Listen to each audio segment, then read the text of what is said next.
اور 2-3 پل ہیں کراس کرنے کے لیے. اب کچھ زیادہ ہو گئے ہوں گے, میں تو مطلب کہ 30 سال پرانی بات کر رہا ہوں. تو وہ دریائے نیل کے کنارے آ کے وہاں کی سویلین پاپولیشن کی احتجاج کی بات کر رہا ہوں, وہ بیٹھ جاتے ہیں. کوئی نعرہ نہیں لگاتے, کوئی جلوس نہیں نکالتے, کوئی پتھراؤ نہیں کرتے, بس آ کے بیٹھ جاتے. اس کا مطلب ہوتا ہے وہ احتجاج پہ, اور ان کا یہ احتجاج کئی ہفتے کئی مہینے جاری رہتا ہے. آخر میں گورنمنٹ کہتی ہے 200 گال کی ہے, پھر وہ ان کے مطالبات پورے ہوتے ہیں. یہ ان کے شہریوں کا ایک انداز ہے. اس دفعہ جب احتجاج شروع ہوا ہے نا حسن عمر البشیر کے خلاف, تو اس کا مطلب تھا کہ یہ کوئی نئی نسل آئی ہے وہاں کی جو باہر سے پڑھ کے آئے ہیں. اور ویسے اس احتجاج کی سپورٹ بھی باہر پہ بیٹھے ہوئے لوگ زیادہ کر رہے تھے, این جی اوز کے زیادہ لوگ تھے اس کے اندر. جمہوریت بحالی کا جن کو بڑا تھا کیڑا, انہوں نے یہ احتجاج شروع کیا, اور یہ احتجاج جو تھا یہ لمبا ہوتا گیا. فائنلی حسن عمر البشیر صاحب کے جو ساتھی تھے انہوں نے سمجھا کہ بابا بوڑھا ہو گیا ہے, ٹھیک ہے, لہٰذا اس سے جان چھڑائیں اور اپنی لوٹ مار کا آغاز کریں. تو لہٰذا انہوں نے جو تھا وہ بابا جی کو فارغ کر کے جیل ڈال دیا. لیکن اب اگر وہ اس کو مارشل لا ڈکلیئر کرتے تو یہ ایوب خان فالوڈ بائی یحییٰ خان ہو جاتا نا, تو کتیا ہوتی. تو لہٰذا یہ جو احتجاج کر رہے تھے جن کا زمین کے اوپر کوئی رابطہ نہیں ہے, باہر سے آئے یہ وہ سارا, اور وہاں پہ کچھ جو ملٹی نیشنل یا غیر ملکی ادارے کام کر رہے ہیں ان کے اندر ملازم اور بڑا ان کو انہوں نے ساتھ ملا لیا. میری ذاتی رائے میں یہ غلط فیصلہ تھا فوج کو جوائن کرنے کا. یہ جو پچھلے کو 3-4 ماہ 5-7 ماہ ہی رہا ہے یہ والا ان کا رومانس نا, تو یہ بار بار ان کو ٹوکتے تھے, وہ ان کو کہتے تھے نہیں ٹھیک ہو جائے گا, چلتے رہو ٹھیک ہے, چلاتے ہیں اس کو چلاتے ہیں. تو لیکن وہ جو کولیشن تھا ان کا کہ جی سول گورنمنٹ کا فیس ہو اور ہائیبریڈ رجیم, بیسیکلی ہائیبریڈ رجیم چلانے کی کوشش جو تھی سوڈان کے اندر, وہاں کے جو بوائز تھے وہ غصہ کر گئے اور وہ ناکام ہو گئی. اب اللہ نہ کرے یار ہمارے ہاں ناکامی کا یہ لیول آئے, کیونکہ ان کے ہاں تو بیچاروں کے ہاں سول کبھی گورنمنٹ رہی ہی نہیں. ایک مارشاء اللہ کے بعد دوسرا مارشاء اللہ آ جاتا ہے. ایک جرنیل جب بوڑھا ہوتا ہے تو دوسرا اس کو, تو شکر کرو یار آپ کو درمیان میں سے بھٹو, بے نظیر, نواز شریف جو ہے نا یہ بریک مل جاتا ہے, ادروائز تو وہی رہتے. تو آج کے مارشاء اللہ کا ایک پیغام ہے کہ ہائیبریڈ رجیم کہیں چل نہیں سکتی. سوڈان میں بھی ناکام ہو گئی ہے. اب سوڈان میں ناکام ہوئی ہے, اس کی وجہ ایک اور بھی کہی جاتی ہے, اور وہ یہ ہے کہ فوج نے وہاں پہ تیڑ کے, جس کو کہتے ہیں, اسرائیل کے ساتھ تعلقات بحال کیے تھے, اسرائیل کا سفارت خانہ کھولا تھا. سوڈان کو ویسے بھی سعودی عرب کا باجگزار کہہ لیں, ڈپینڈنٹ کہہ لیں, پیراسائٹ سمجھا جاتا ہے. کہ سعودی عرب نے جب کرنا تھا تو اس کے ارد گرد سارے لوگ کر رہے تھے, تو اسی دھکے کے اندر سوڈان نے بھی اسرائیل کو تسلیم کر لیا اور اس کے ساتھ اپنے تعلقات بحال کر لیے. بائی دا وے سوڈان وہ جگہ ہے کہ افغانستان آنے سے پہلے اسامہ بن لادن صاحب نے وہاں پہ بہت بڑی بلڈنگز اور بہت بڑی فارماسوٹیکل کی کمپنیاں اسٹیبلش کی تھیں, جس کے اوپر امریکنز نے حملے بھی کیے تھے, راکٹ بھی مارے تھے. اور جب ہم 93 میں وہاں پہ پہنچے تھے تو وہ بلڈنگیں وہاں پہ رکی پڑی تھیں جن کے اوپر اٹیک ہوئے تھے, اور فارماسوٹیکل کی کمپنیاں جو تھیں وہ بند پڑی ہوئی تھیں جن کے اوپر امریکنز نے راکٹ مارے تھے. ٹھیک ہے, تو امریکنز کا اور اسامہ بن لادن کا رومانس جو ہے وہ بیونڈ 1993 سے چل رہا تھا. تو خیر یہ جو تھا یہ ہوا, وہاں پہ مارشاء اللہ لگ گیا ہے. یہ مارشاء اللہ کتنا سسٹینیبل ہے؟ میرا خیال ہے سسٹینیبل ہے, کیونکہ جتنی محبت کے جرنیلوں نے پہلے ہوم ورک پورا کیا وہاں کے نئی جرنیلوں کی نسل نے, اور انہوں نے اسرائیل کے ساتھ تعلقات بحال کیے. کہ سب سے بڑا ماما تو جمہوریت کا امریکہ بنتا ہے نا, تو امریکہ کے والے جن کی جس طوطے میں جان ہے انہوں نے اس جن کو قابو کر لیا. تو اب امریکہ وغیرہ کی طرف سے تو کوئی ان کو نہیں آنے لگا. مزید کامنالٹی نکال دوں آپ کو. مزید کامنالٹی یہ ہے کہ امریکہ سوڈان جو ہے اس کے اندر جو تیل وغیرہ کی جتنی بھی فراہمی ہے, ویسے زیادہ تر ہوتی ساؤتھ میں سے ہے, لیکن نارتھ کے اندر بھی جتنی انڈسٹریز وغیرہ جو رشین چھوڑ کے چلے گئے تھے, ان انڈسٹریز کو بحال کرنا اور چلانا اور ان کی ایکسپینشن کرنا, یہ سارا کام جو ہے یہ 2008 بلکہ 2002 کہیں مجھے 2002-03 سے آنورڈ چائنیز نے بڑی سرعت کے ساتھ کیا ہے. تو وہ والی غربت کا لیول جو کہ میں دیکھ کے آیا تھا, وہ مجھے بتایا بعض میں جانے والے کچھ دوست احباب نے کہ وہ نہیں رہا.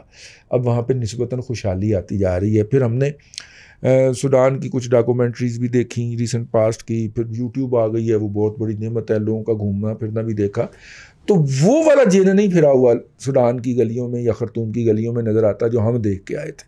کافی حالات بہتر ہو گئے ہوئے ہیں.